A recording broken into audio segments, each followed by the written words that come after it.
사랑합니다. 명절이고 고향으로 가지 않으신다 하더라도 또 댁에서 쉬실만도 한데 이렇게 기도하러 나오신 여러분들 진심으로 사랑합니다. 우리 주님께서 그 마음 다 헤아리시고 이 특별한 기도 응답하실 줄 믿습니다. 기도하는 우리도 우리지만 봉사하는 우리 집사님들 또 우리 청년들 너무너무 사랑합니다. 쉬고 싶을 텐데 이렇게 섬겨주셔서 우리 권사님 또 고맙습니다. 우리 봉사자들 박수로 한번 격려할까요? 예, 정말 고맙습니다. 계시지 않았더라면 예배가 참 힘든데 이렇게 함께 해주셔서 고맙습니다. 뉴스를 보니까 3천만 명이 고향으로 간대요. 얼마나 반갑든지요. 방금 예배 전에도 제 후배 목회자에게 전화해 보니까 벌써 고향 갔다 올라오고 있다 그러더라고요. 주일이 있으니까 교육자들이 움직이지를 못하니까 아마 일찌감치 내려갔다가 올라오는 길인 모양이에요. 부모님께로 가는 길은 늘 설레고 좋은 길인데 우리 일산교회에 속한 모든 믿음의 가정들, 우리 부모님들 늘 강건하시고 모세와 안나의 복을 받으시기를 축복합니다. 그러나 이렇게 고향으로 가지 못하는 분들도 계세요.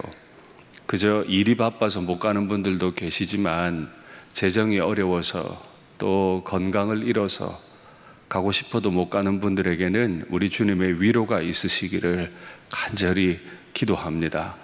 육체의 연약함, 환우들 주께서 특별히 피 묻은 손으로 만져주시고 고쳐주시기를 간절히 바랍니다. 이렇게 부모님 앞으로 가고 부모님과 함께하고 가족들이 함께하는 건 즐거운 일인데 한 가지 여쭙겠습니다. 하나님과 함께하면 좋은 겁니까? 다 좋다고 하죠. 근데 왜 성경의 역사 전체 하나님과 계속 함께 안 하는 거죠? 그들은 외계인입니까? 이스라엘 백성들은 이상한 사람들이기에 우리는 좋은데 그들은 끊임없이 하나님을 버렸습니까? 만일 그들도 사람이고 우리도 사람이라면 그들이 하나님과 함께 하기를 싫어하는 이유가 있었다면 우리에게도 그 이유가 있지는 않을까요? 예전에 아브라함에 관한 말씀을 드리면서 하나님께서 내게 오시면 좋은 이유가 뭐냐고 물은 적이 있습니다. 질문을 조금 다르게 했습니다. 하나님과 함께하면 좋은 것이 무엇입니까? 왜 좋습니까? 오늘 사사기 2장을 읽었는데 사사기 1장을 보면 이스라엘 백성들이 땅을 분배받고 이제 지파별로 다 흩어져서 각 지파가 알아서 정복 전쟁을 해야 할 때가 되었습니다. 알아서 한다는 말은 원칙에 따라서 지파의 힘으로 전쟁을 하고 분배받은 땅을 정복해서 그 땅의 주인이 하나님이심을 드러내라는 뜻입니다. 그런데 1장을 보면 여호수아가 죽었다는 사건을 기록하고 이후에는 끊임없이 반역하는 역사예요. 대단한 반역의 역사를 기록하지는 않습니다마는 하나님이 쫓아내라고 한 가나안 백성을 쫓아내지 못하였더라, 쫓아내지 않았더라 라는 말이 참 많이 반복됩니다. 근데 못했든 않았든 영어 성경도 다 동일하게 번역합니다. 쫓아내지 않았어요. 그러면 땅은 정복했는데 사람을 안 쫓아냈으면 그 가나안 거민들은 어떤 모습으로 지금 살고 있는 겁니까? 원래 살던 원주민의 모습? 아닙니다. 다 정복자인 이스라엘의 노예로 살게 됐습니다. 이 말은 그 땅에 들어가서 군대를 가지고 가나안인들을 다 점령한 이후에 쫓아내지 않고 자신들의 노예로 삼아서 이스라엘 사람들이 하기 싫어하는 일을 대신하는 인생으로 바꾸었다는 뜻이죠. 여호수아가 사는 날 동안에는 이런 일이 없었습니다. 단 한 번 여호수아가 실수한 일은 있지만 이걸 금했어요. 하나님의 전쟁은 결코 힘이 강한 나라가 약한 나라를 정복하는 침략 전쟁일 수 없다고 말씀드렸습니다. 하나님께서 가나안인들을 멸망시키고 그들을 쫓아내라고 하신 건 가나안인들이 만들어 놓은 문화가 완전히 비인간적이기 때문에, 입에 담을 수 없는 죄로 물들어 있는 문화였기 때문에, 부모 세대를 위해서 자식을 불에 태워 바치기까지 타락한 문화였기 때문에 하나님은 차마 눈뜨고 보실 수가 없어서 그 땅을 깨끗하게 하시려고 당신들의 종을 보내셨던 건데, 이들이 그만 땅을 분배받고 정복전쟁처럼 군대에서 승리를 하는 순간에 마음이 바뀌어요. 하나님이 주인이신 땅으로 만들어야 될 바로 그 소명은 뒤로 하고 자신이 주인 노릇 하고 싶었던 거죠. 그래서 본인들이 하기 싫었던 일들을 다 시켰어요. 그게 사사기 1장이에요. 그리고 2장에서 오늘 본문이 시작이 되죠. 여호와의 사자가 길갈에서부터 복임으로 올라왔다. 이 구약 성경에서 여호와의 사자라는 말은 실제로 하나님이 보낸 종, 천사라는 뜻도 있고요. 실제 성경을 보면 천사를 보낸 경우가 있어요. 그런데 하나님이 오셨는데 여호와의 사자라고 표현하는 경우가 있어요. 그 두 개는 비교해서 보면 알아요. 여호와의 사자가 와서 여호와께서 이와 같이 말씀하셨다, 여호와께서 이처럼 말씀하셨다 라고 하면 그 자리에 온 사람은 여호와의 종이 맞아요.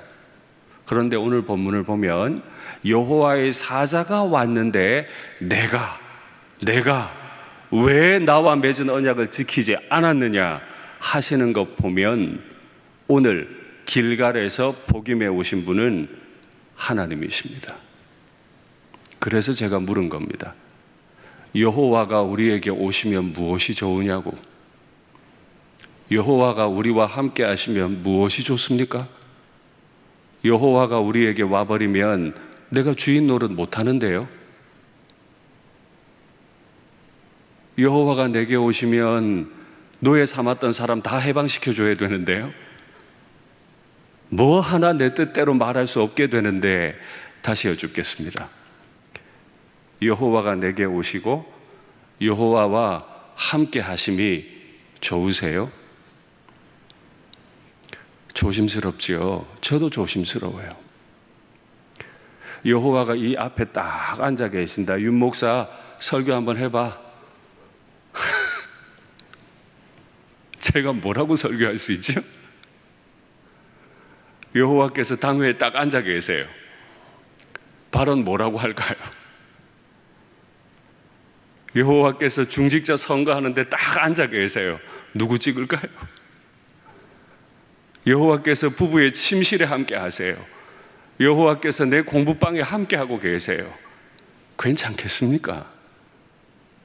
전 되게 불편할 것 같은데, 은혜 중에 은혜는 하나님이 눈에 안 보이는 거 아닙니까? 하나님이 눈에 보여버리면, 와. 근데 제가 설교 서두에 여쭈었을 때 좋다 하셨어요. 지금도 좋으세요? 어려운 이야기입니다. 그 여호와께서 길갈에서 복임으로 오셨다. 말이 이상하잖아요. 눈에 보이시지 않는 분이 왜 길갈에서 와요? 저기 오늘 보름달 좋던데 달나라쯤에서 오셔야 되는 거 아니에요? 왜 굳이 사람이 사는 땅에서 오셨다고 표현할까요? 영적인 존재이신 하나님이, 무한하신 하나님이, 어디에든 계시던 하나님이 왜 굳이 길갈에서 복임으로 왔죠? 이스라엘이 출애굽하고 광야를 지나서 이제 요단 강변에 섰을 때 첫 지정이 길갈이었습니다. 낮 예배 때 여호수아 강해를 통해서 많이 들으셨을 겁니다. 강을 건너자마자 마이너스 400 정도 되는 그 지역이 길갈이라. 그 지역에 이스라엘 백성들이 진영을 꾸리고 있다가 정복 전쟁이 이제 다 끝난 때예요. 그런데 여호와께서는 길갈에서 이제 막 오신 거예요. 물론 그런 뜻인지 아닌지 모릅니다만은 저는 이 표현 자체가 너무 어색하고 이게 어쩌면 우리일 수 있겠다. 하나님은 아직 길갈에 계신데 우리끼리는 이미 저 앞서 갔어. 그래도 정복하라고 하셨으니까 정복했어요. 괜찮아요. 그런데 여전히 제 마음에 남는 건 길갈이라고 하는 지명입니다. 왜 길갈에 있었죠? 길갈에서는 어떤 일이 있었어요? 요단강을 건너고 여리고를 목전에 두고 이제 가장 첫 번째 전쟁을 치러야 되는 바로 그때 여호와께서는 여호수아를 통해 명령하셨죠. 이스라엘의 남자들 모두에게 할례를 행해라. 할례 받은 자는 두면 되지만 아직 할례를 행하지 않은 사람들에게, 다른 말로 바꾸면 젊은 사람들, 전쟁에 나가서 최전방에 서야 될 그들에게 할례를 행해라. 그 돌을 가지고, 돌칼을 가지고 그 예민한 부분을 할례하면 그 더운 나라에서 몸이 상해요. 전쟁 못해요. 그런데 할례를 행하고 그 지역의 이름을 길갈이라. 왜 길갈이라 했죠? 수치를 물러가게 하셨다.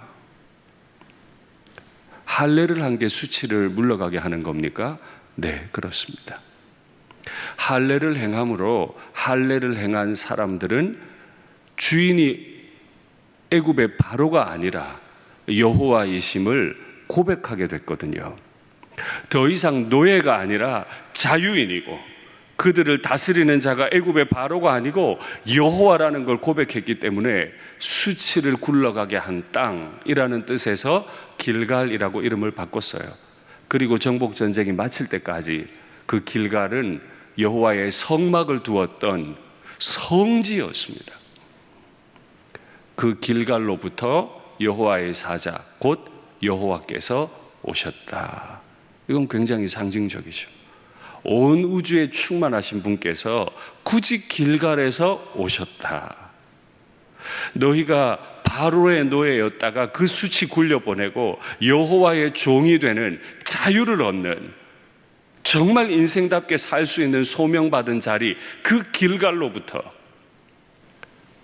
그 소명 다 잃어버리고 자기가 주인인 것처럼 함부로 정복전쟁 해가지고 사람들 노예로 만들어버리는, 자기가 주인인 것으로 착각하는 마귀의 노예로 전락했던 바로 그 땅, 복임으로 오셨다. 그러면 왜 오셨는지는 분명해졌어요. 다시 한번 그들의 수치를 굴러가게 하기 원하셨겠죠. 하나님의 뜻을 보이시고 죄의 노예된 그들을 새롭게 하시기 위해 오셨을 거예요. 우리는 그 하나님을 환영해야 하는데 제가 말씀드리니 대답이 줄어들잖아요. 내가 설교할 때 내 앞에 하나님 계시면 불편하고, 내가 당회를 운영하고 회의 진행할 때 하나님이 내 옆에 앉아 계시면 불편하고, 내가 내 아내와 대화할 때 불편하고, 공부할 때 불편하고, 하나님이 눈에 보이는 순간 너무 많이 불편해지는데 그래도 하나님이 내게 오시면 좋겠습니까? 그 여호와의 사자가 와서 이스라엘 백성들에게 말씀하셨어요. 내가 너희 조상들을 애굽에서 꺼냈다. 내가 너희 조상들을 가나안에 들어가게 해줬다.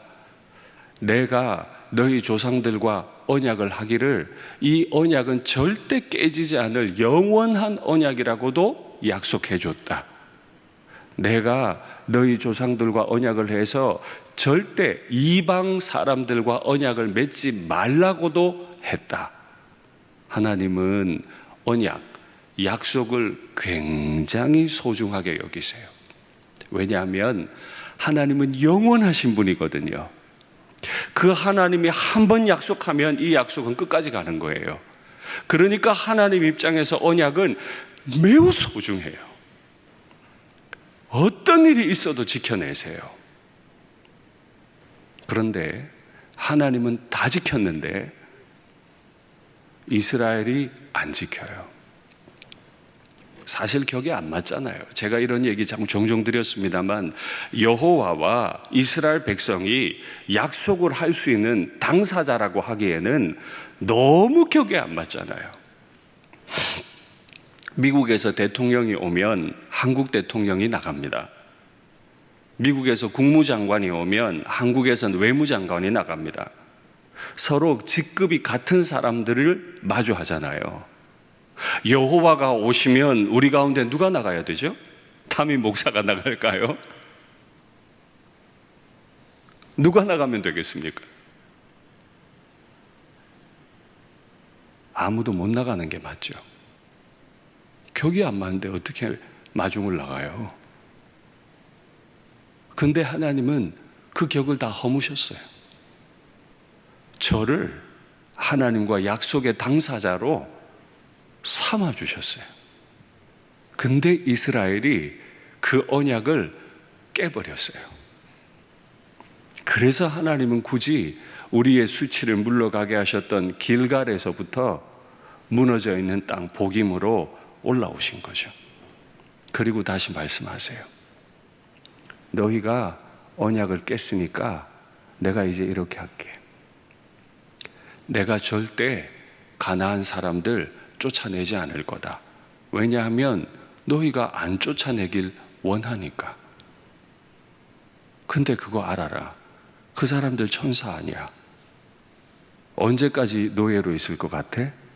그 사람들이 힘 기르는 순간에 더 이상 노예가 아닐 거다. 내가 그들을 쫓아내지 않기 때문에 그들이 너희 옆구리의 가시가 될 거고 그들의 신들이 너희에게 올무가 될 거다.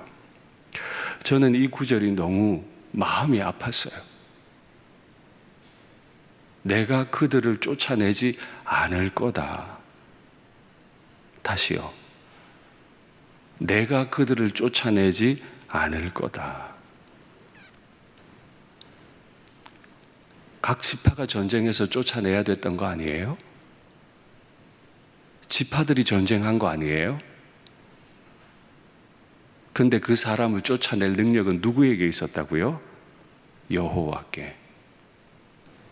여호와께서 도우셔서 다 쫓아내고 나니까 누가 한 것 같아요? 내가 한 것 같아. 그래서 그 사람들을 노예로 삼았어요.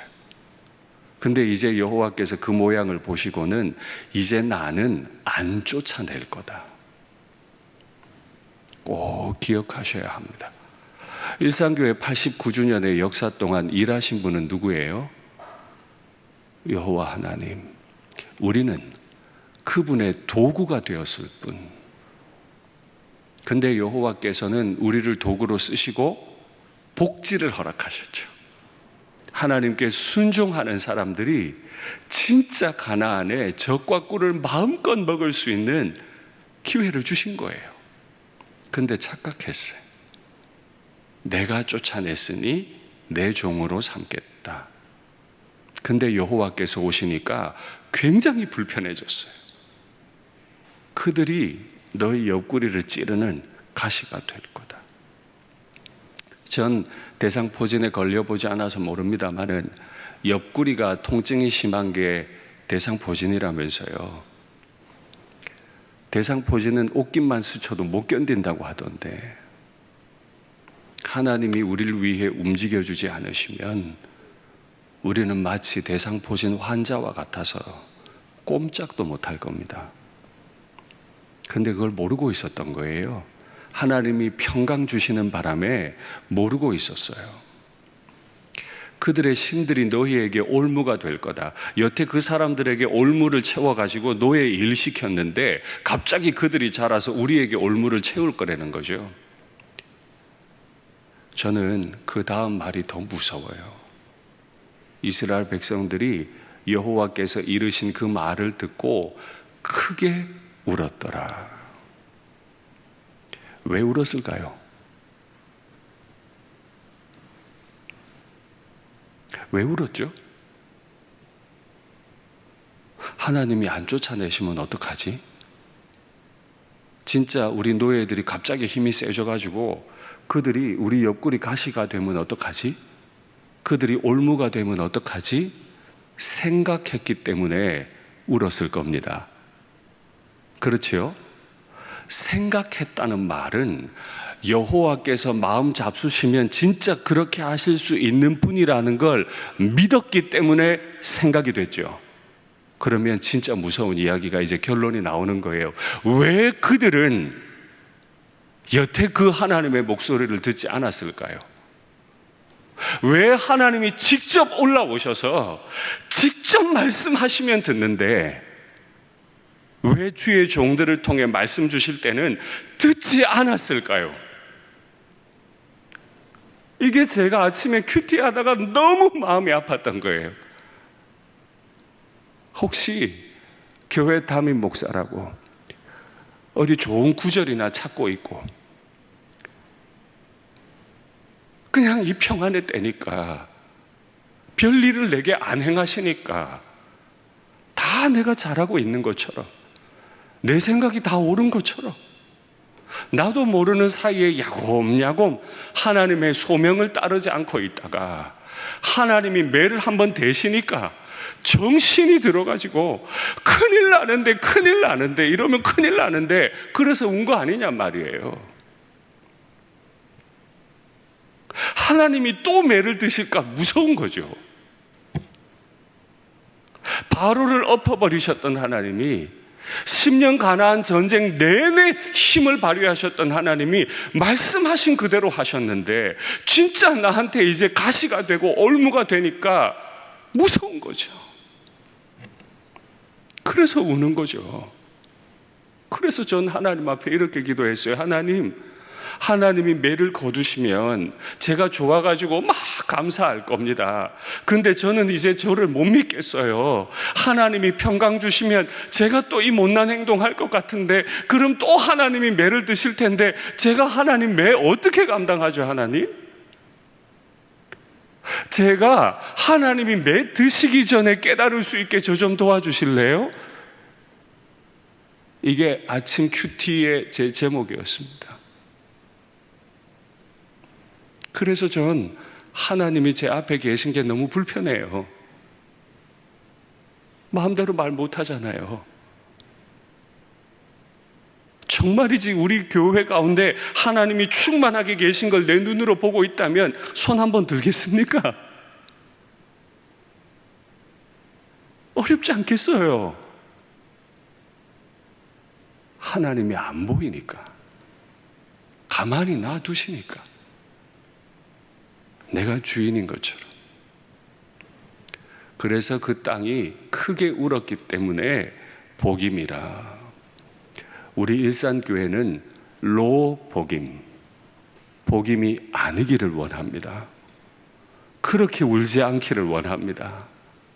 우리 일산교회는 하나님이 매들고 오셔서 몸을 가지고 나타나 버리실 때 그때 우는 존재들이 아니라 매일매일 주시는 말씀을 내게 주시는 말씀으로 받고 정말 고요하고 정말 착하게 주님께 순종하며 살면 좋겠습니다. 그래서 진실로 하나님이 내게 오시는 건 정말 내게 복입니다. 왜요? 지금 내가 순종하고 있으니까. 우리 교단 총회장을 지내신 분 중에 그분께서 회고록을 쓰셨는데 책 제목이 참 제 마음에 남아요. 소명과 순명입니다. 소명과 순명. 소명에 순종한다는 뜻이죠. 소명과 순명이라는 말은 소명을 받았지만 순명을 안 할 수도 있고 할 수도 있다는 뜻이에요. 소명 받음이 순명인 건 아니에요. 그리스도인이 됐다는 건 소명자가 됐다는 뜻입니다. 모든 그리스도인들이 다 순명자입니까? 이 명절 연휴 쉬고 싶은 날에 이 자리에 나온 우리는 소명자입니까? 순명자입니까? 좀 담임 목사가 좀 눈치껏 좀 명절 때는 복된 얘기하고 축복 선언하고 막 그런 좋은 얘기만 좀 하지 굳이 또 이 밤에 또 전들 왜 그 생각 안 했겠어요? 근데 아침에 며칠간 이 본문으로 큐티하는데 이 본문이 저를 사로잡아서 도무지 다른 말씀으로 제가 시편을 안 폈던 게 아니에요. 근데 이 말씀을 안 전할 수가 없어요. 너무 이 말씀에 매여서. 우리는 소명자입니까? 순명자입니까? 이 가운데서 우리는 지금 기웃기웃하고 있을 거예요. 어느 때는 소명자에 머물러 있고 어느 때는 순명자가 되어 있을 텐데 지금 주님이 내 앞에 오시면 난 어디에 설 것 같으세요? 다 순명자의 자리로 가고 싶겠죠. 주님 오시기 전에 주님께서 길갈에서 올라오셔서 옆구리에 가시가 되고 올무가 될 거라고 선언하시기 전에 매를 다시 두시기 전에 빨리 순명의 자리로 뛰어가시면 좋겠습니다.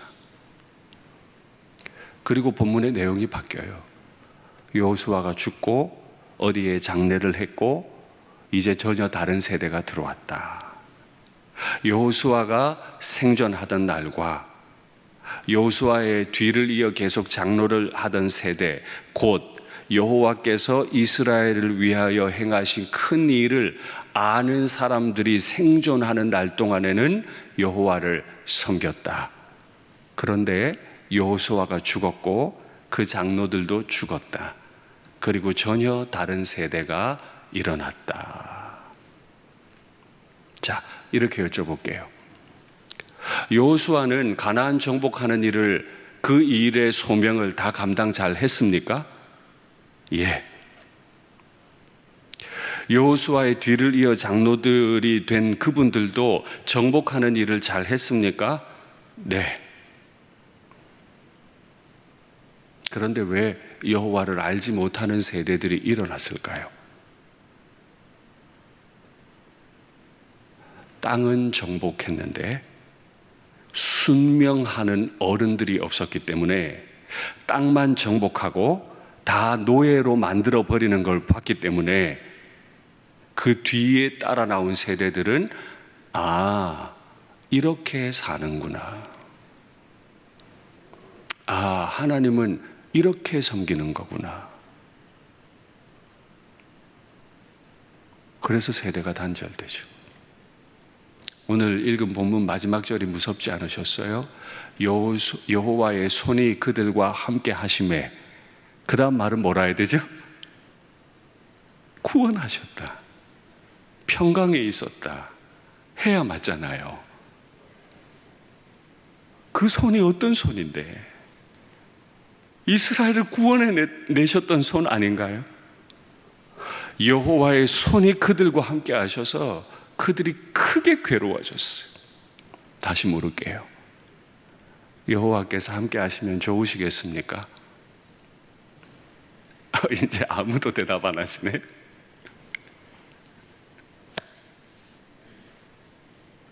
왜 여호와의 손이 그들과 함께 했는데 그들은 어려워지는 거죠?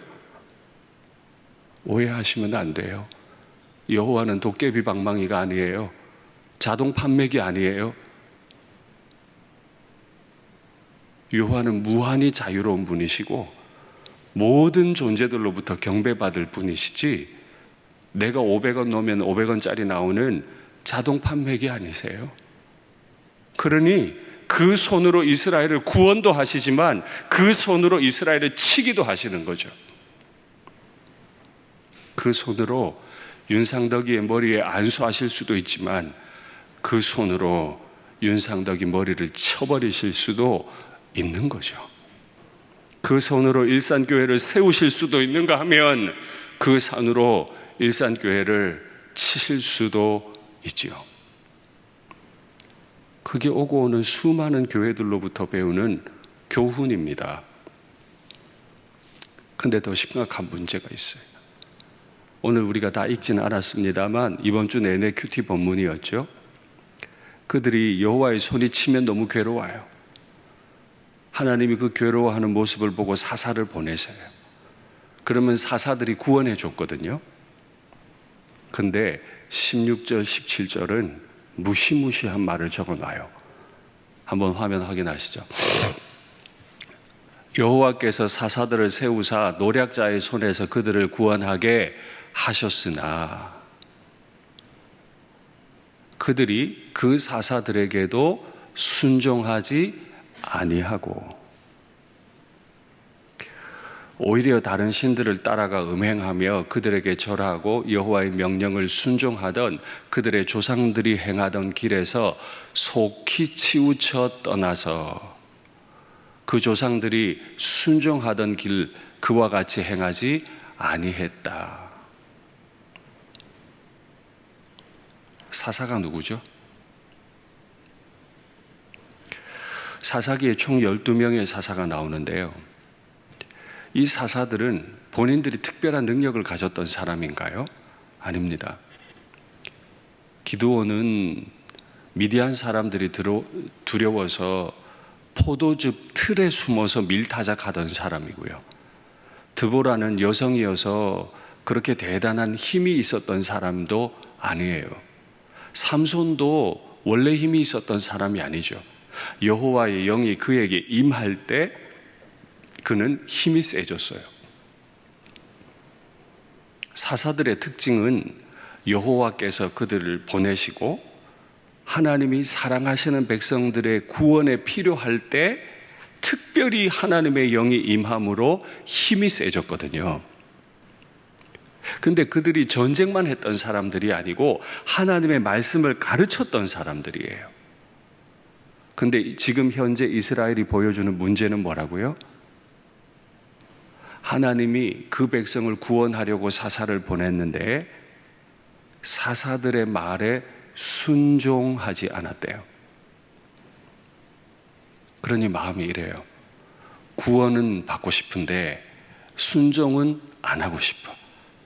하나님의 역할은 딱 우리를 예배당까지 옮겨 놓는 데까지만 하시고 하나님은 이제 예배당 밖으로 퇴장하시고 우리는 예배당 안에서 내 마음껏 회의하고 내 마음껏 예배하고 내 마음껏 즐기는 거죠. 딱 거기까지. 딱 거기까지. 이게 사사기의 역사입니다. 예수님은 우리에게 구원자기만 하셔야지 주인이 되면 안 되는 거예요. 지옥 안 갈 만큼 딱 구원해 놓고 퇴장. 그래서 깨닫는 게 하나 있어요. 구약 역사 내내 신약 시대 때도 마찬가지.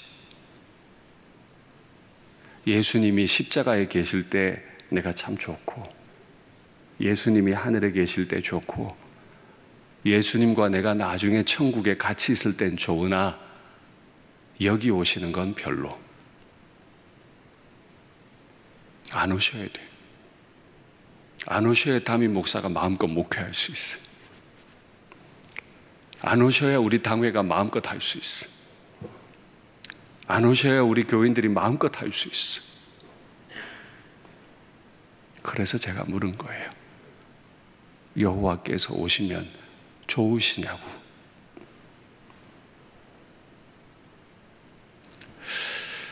말씀을 맺겠습니다.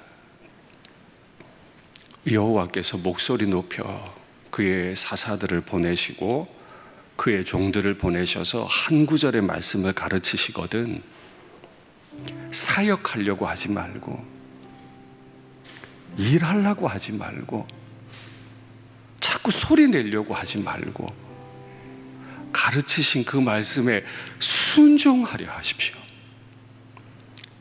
소명자가 아니라 순명자로 사십시오. 그래야 무한하신 하나님의 손이 우리와 함께 하시며 우리를 도우실 줄 믿습니다.